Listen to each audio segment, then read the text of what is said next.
Hey guys, Frank Spear back with you for another extremely short version of Watch This. There are people out there teaching that if there was not a literal rapture in AD 70,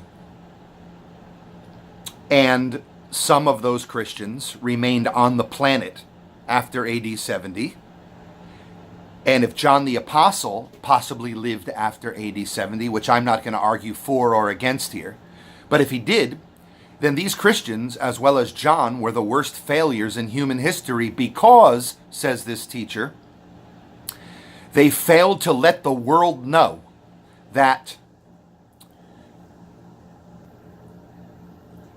what happened in AD 70 was the catching away, but it was not a literal rapture, whisking away into an invisible realm. That it was the resurrection of the dead, but it was not literally a whisking away of people off the planet into an invisible realm. That it was the adoption of sons, but it wasn't a whisking away off the planet into an invisible realm. You see, his point is, if it wasn't that, and the kingdom remained on earth, and the message and invitation into that kingdom is still going on today and was going on after AD 70, boy, did those guys fail because they failed to make it plain that it wasn't a literal rapture. Here's my response to that. Why would they need to do that when they never anticipated such a thing in the first place? They wrote these letters. They had these, what later became scripture. Right? They had these letters from Paul. They had 1 Thessalonians chapter 4. They had 1 Corinthians chapter 15. They never believed there was a literal rapture coming. Right?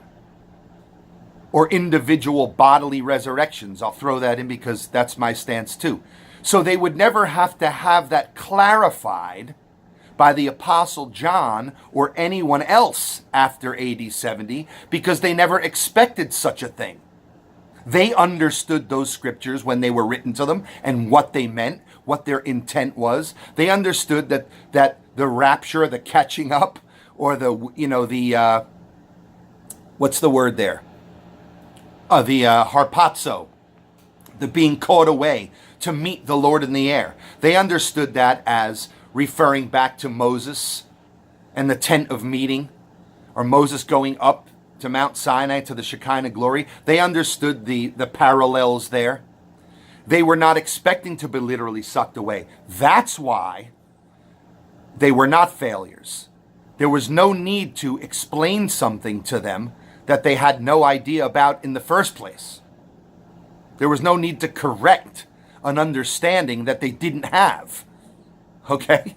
This is something simple that this guy misses and maybe just doesn't want to see. Anyway, that's my take. Thanks, guys.